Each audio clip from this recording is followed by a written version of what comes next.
Great to be back in a game week. I know we all enjoy the bye week and a little bit of opportunity to catch our breath and all that. But obviously we're here to play football games and to be back in game week mode is great. On the bye week note, I think we utilized it well.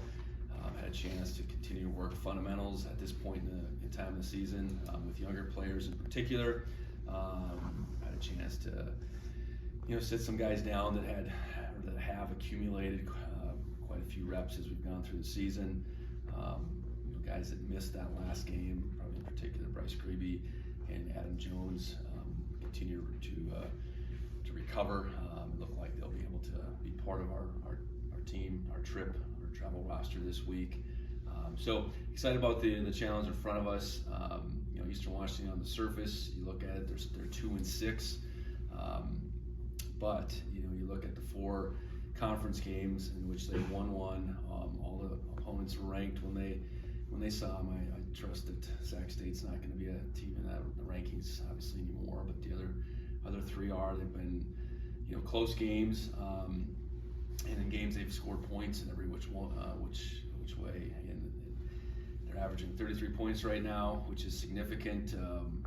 Well over 400 yards of offense and pretty balanced, in that regard, because they're rushing for just under 200 at this point in time. I think they've made a real concerted effort in the conference season in particular to get the running game going, and they've been pretty consistent. They're a unique team in the fact that they play 3 quarterbacks essentially, but one is truly a quarterback, Vesperis, and he's had a good season at this point, completing well over 70% of his passes. I think 13-1 touchdown interception. And then on the other end, a lot of those passes is after Chism, who is clearing away their leading receiver. I think he's got 76 catches. The next leading receiver at the very least is 14. So they're continuing to try to find ways to get him the ball, and he finds ways to get open. And then once he gets the ball in his hands, he's a dynamic runner after the catch. Mentioned the 3 quarterbacks. The other 2 guys, I think it's 15 and 6. 15, Taylor has been very effective more and more as the season has gone along as a runner. I know he threw the ball a few times Saturday night, went for a touchdown and followed it up with a 2-point conversion. And I think it's number 6 is all kinds of things. He lists him as a quarterback, but he essentially plays running back. He returned a kick for a touchdown the other night. So a lot of weapons on the offensive side. Defensively, I think the thing that jumps out at you is they've done a lot of things, and they're giving up points and yards, and I think how they defended Idaho the other night, and at times was probably as consistent and stout as they've been.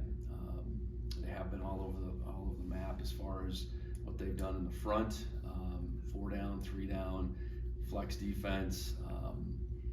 So predicting what they're going to do come Saturday is a challenge because they have done so many different things in their front 7 in particular. So that's a little bit about what we see in them. I know it's helpful that we're certainly a couple days into our prep against them, and we have obviously the rest of the week to get going before we head over to Cheney. So with that, I'll open up for questions.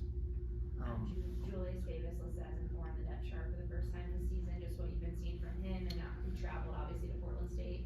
Yeah. Julius has really been practicing now for the better part of this month, trying to build up each and every week.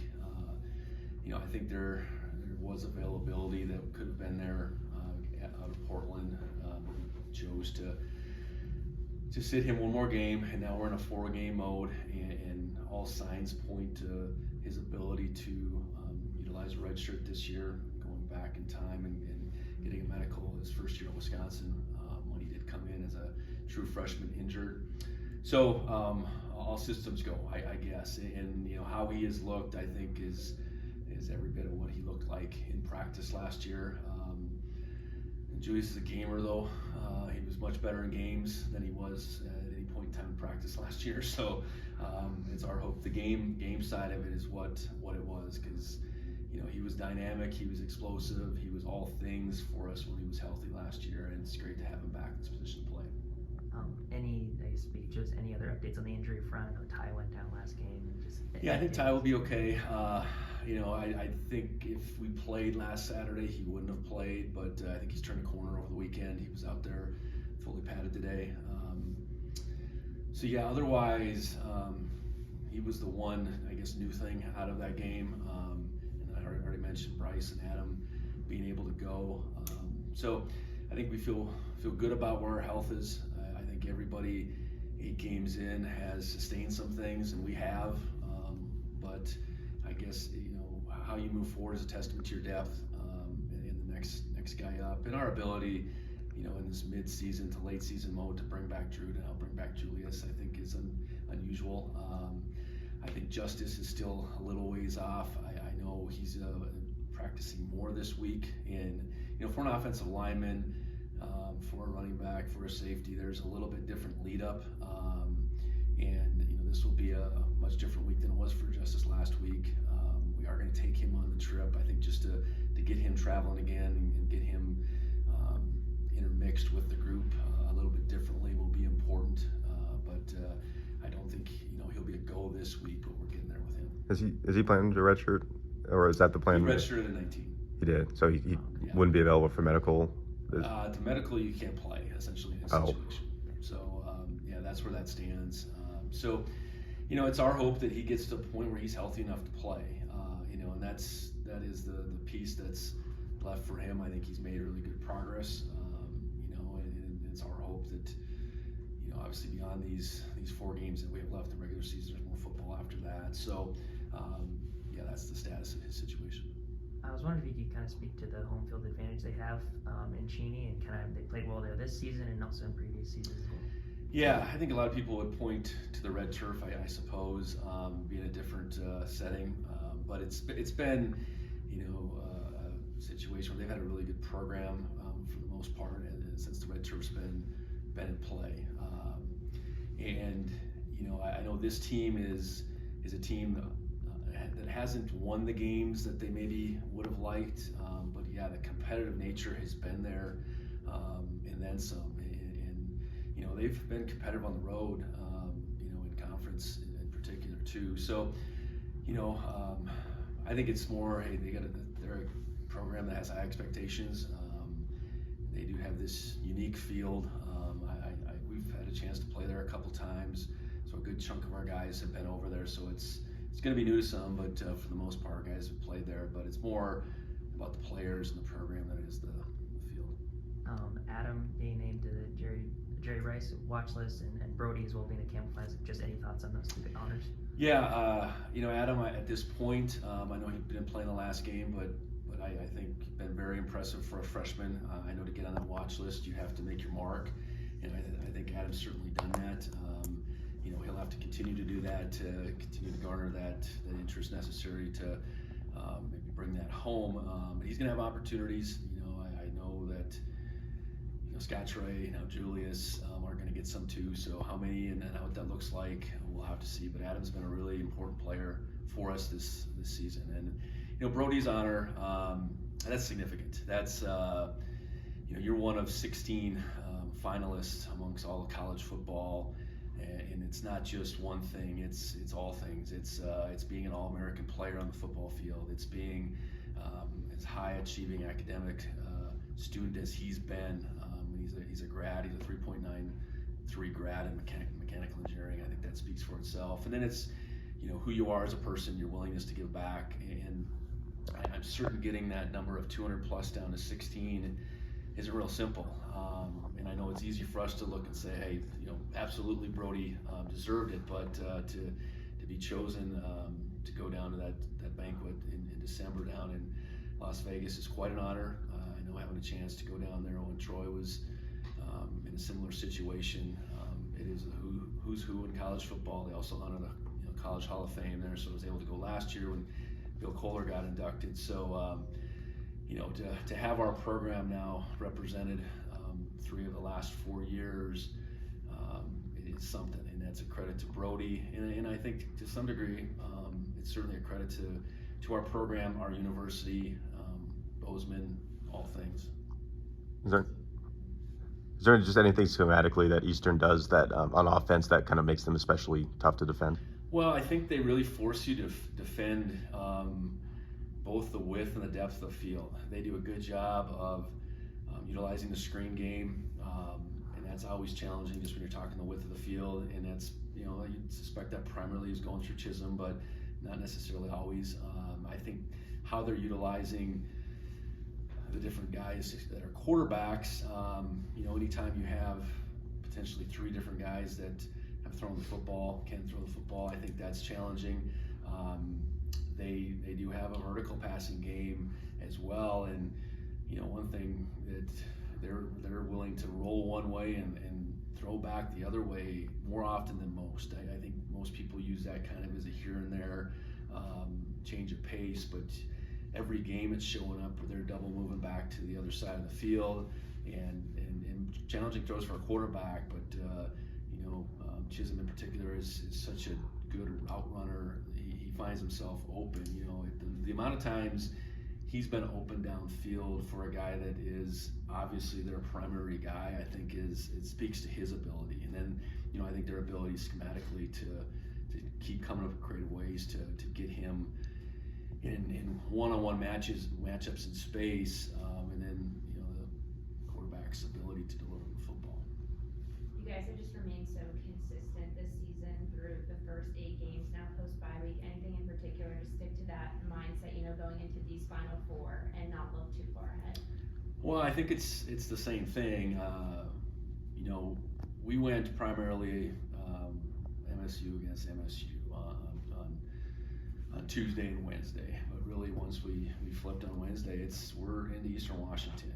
This isn't a deal where we're utilizing this bye week to look at a couple opponents, anything like that. I think we recognize fully, how dangerous of an opponent this is. I think we all remember the last time we went over there. It was a game we didn't really have business winning, I think, at the end of the game, but we found a way. And I think at the same time, our guys now 8 games in, I think understand why we've been consistent. It's not because we say we're consistent, it's because we do the things that allow you to be consistent. And that's going back each week relative to that opponent and putting in the necessary steps, really being concerned with our continued improvement. And that's where last week was so big, because our continued improvement is about fundamentals. It's for some guys, it's about catching their breath and getting recharged. Because ultimately this game's going to be played in November, and we need to be a better team in November than we were in August and September and October. And that's a tall task. It is a tall task. That's what's in front of us, and I think our guys do understand that. Yeah, I believe Danny was a big part of that last time you guys were down in Easter. Just how has he been as a coach now at Portland State, and still, we heard that he runs meetings, things like that. They were telling us that he's just really transitioned into that role. How's he been? Yeah, real good, and expected that. He's very, very outgoing, very vocal. So there's that piece, but he's a very intelligent player too. So to be able to share the information, through the course of the week, be able to sit down with his fellow linebackers and continue to give his point of view. Really, that was something he continued to do. He was really doing that before he got injured. And the challenge will be out of surgery now this week. He's got to be able to continue to bring that same energy. And while he won't be able to go on this trip because he has surgery this week, that's my expectation that he gets healthy enough where he can continue that role, because his role as a leader, a teacher, a captain will still be very important to this team. Coulter, do you have anything? Yes, hey, Coach, thanks for being here. First of all, Eastern seems like they run the ball in a lot of different ways, cornerback included, but also other ways too. So how do you sort of go about handling the complexity? Yeah, I think it's a challenge because it's not as simple as they throw the other guys in and now they're going to run the quarterback. They've been willing to run Disparis, I think, more and more to me as the season has gone along. So you have that +1 element probably always there to be in the back of your mind. And you know, their primary running back, he's over 500 yards right now. So it's not that it has to be the quarterback. They're just unique in the fact that a pretty good chunk, 700+ yards of rushing, comes from 3 different guys that are listed as quarterbacks. Like Wortham is rarely in that position as a quarterback, but you know, they schematically, inside outside zone, split zone in both cases, power, pin and pull. I mean, they run the gamut as far as the schemes go. So yeah, you know, I think you really have to be on your toes. And I think for us, you know, you certainly look at defenses and fronts structurally that are similar to say, okay, you know, what do you anticipate? But at the same time, we got to be ready for it all.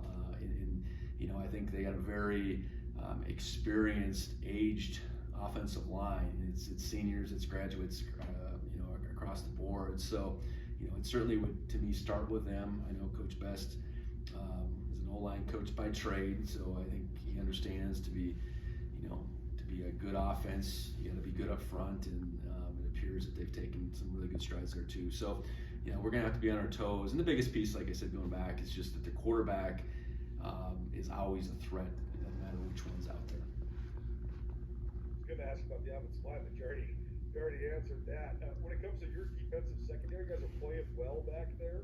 What do you think of their sort of attitude going into this game to embrace the challenge of Chism and everybody else that Eastern likes to use the pass? Well, yeah, I think that's because we need them on both sides. We need them to support the run.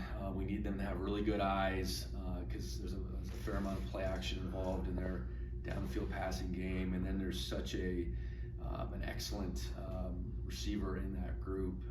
So, you know, our guys have been disciplined. They've been up to the challenge, and this is the next one in front of us. And you know, if we can limit the big playability of the passing game, I think that'll be the mark. You know, anytime they're completing 74, or he's completing 74% of his passes, they're going to get some completions. There's going to be balls that are thrown in front of our guys, and then we need to tackle really well. So I know we've had our moments this year, in particular early, where we cut some guys loose. We didn't communicate. We weren't on the same page. I think that ultimately is going to be the biggest piece. So having, you know, a few extra days to practice against all that they've done, and it will be critical. And then that's got to show up on Saturday. I know I talked to you about Simeon last week, but your other senior corner, John Johnson, seems like he's playing pretty well too. How would you just evaluate where he's at, and what have you found is his ability to acclimate to the program and life in Bozeman these last 2 years? Yeah, John was a late ad the year before from El Camino Community College, and really, you know, fit in instantly as far as that transition last summer. And then that allowed him to, I think, to have a really impactful junior year with us. And you know, he carried that over as far as, you know, his fitting in and his willingness to take his game to another level. He had the hand injury that set him back for a few weeks, and then on top of that, I think he played with a cast 1 week. There was still a little bit of rust, so I thought last week was the first time. Okay, we took another step forward with John. So he started really well, had the hiccup in the middle with the injury, and now I think is back on track. And we really need him to play well because, you know, Simeon's really had his best stretch of football. And then Andrew Powdrill, much younger than those two, but has played really well. So, you know, the strength of those three and their willingness to, you know, go out there and compete, and then obviously compete with one another for those opportunities has been critical, I think, to all their development. You know, I know that bringing John in here last year really pushed the whole situation at corner. And, you know, you do that for depth, but you do it to hopefully competition brings out the best in all the guys. And what you see in that group of three is a group of individuals that keep raising the bar, so that if you're not up to that bar, you don't need to be on that field, essentially. We only need to play 2 corners. So I think they all are worthy of playing, but the competition and each one of them striving to become their best has been a big piece, and Coach Shepard's done a great job with them. In an effort to not stereotype too much, John's the one that actually told me this. He said, "Hey, I've always had a junior college mentality. Like, I was trying to get out of the junior college and get my opportunity, and I've always just kind of treated it like, hey, I got to do whatever I can to get on the field and earn my next chance. So how much can that influence, like you're talking about, just the internal workings of a room? Yeah, and he's a unique one. He comes from Bosco, which is a program of all programs. But he was an heralded guy, and then he had the chip going on his shoulder going to El Camino, and recruiting wise, we were able to sign him, I think, at the tail end of the signing period, so that's the end of March. But he went in some ways unnoticed from December into January, that recruiting cycle, so that the chip maybe continued to grow. And he hasn't lost that here, even though he played well last year. I think it's he's continued to be driven. So you want guys like that, guys that are doing everything they can to maximize their opportunity and become their very best. And we fortunately have quite a few guys like that, and John is certainly one of them. Unconventional route maybe to get here compared to some of them, but we're real thankful we have them. You mentioned Chism, just all the challenges he presents. It seems like they move him around all over the place to try to get one-on-ones. Do you follow him, do you shade him, or how do you go about sort of starting with the guy? Well, I think our best interest is to mix it up, but to know where he's at. I think if they suspect they have any real pattern of what you're doing, I think they can exploit you even more. So I know for us, our strength in our coverage has been a variety. And with that variety, there's disguise that's involved that I think we've really grown our disguise this year. That probably affects a quarterback certainly more than it does a receiver. But all that being said, if we're gonna disguise, we're gonna change up coverage, we got to be really dialed into where he is and what that might mean to the particular scheme they might run or route pattern they might run. But then know that he's going to catch some balls. And I think the bigger thing, two things are, you can't let him behind you, which teams have consistently. And when he does catch the ball, you better tackle him, because that's not as simple as it sounds. I mean, he's really good after the catch. And we've seen it. We've seen it over the years when we played against him. So he is going to get some, but ultimately that big play piece is what you have to hopefully eliminate.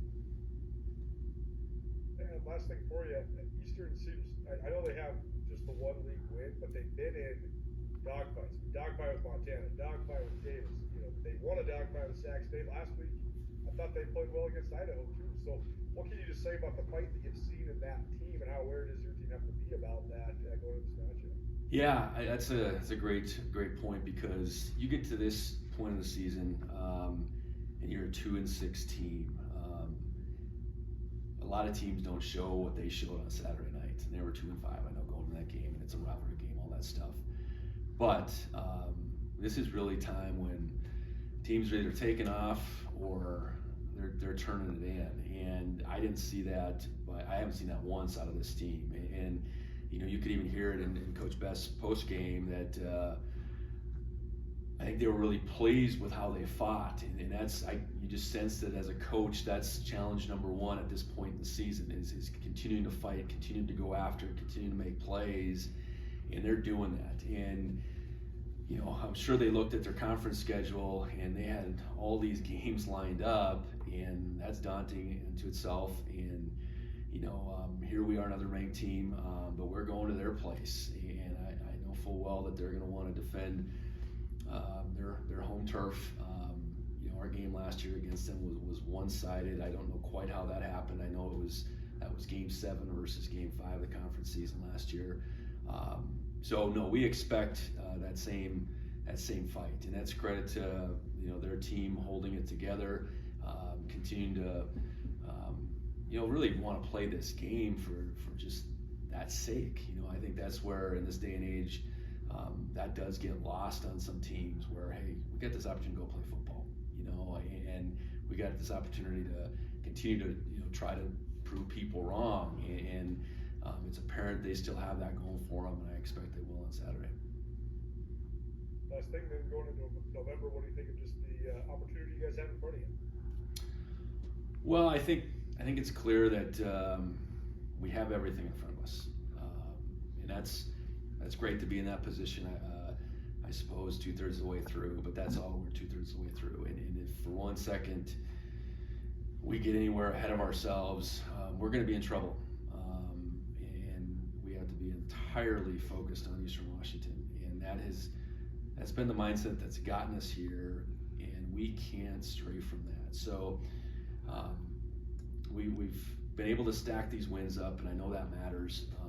I know ultimately where you're ranked at this point in time matters, but it doesn't guarantee you anything moving forward. It doesn't. We've said it every week. Going 8-0 doesn't have anything to do with us going 1-0 next week. It really doesn't. So we have to stay true to that mindset, and I think we're in a good place health-wise. That's always a concern when you get to November, I suppose, but we're in a good spot there. I think our minds are right, and we have to stay locked in.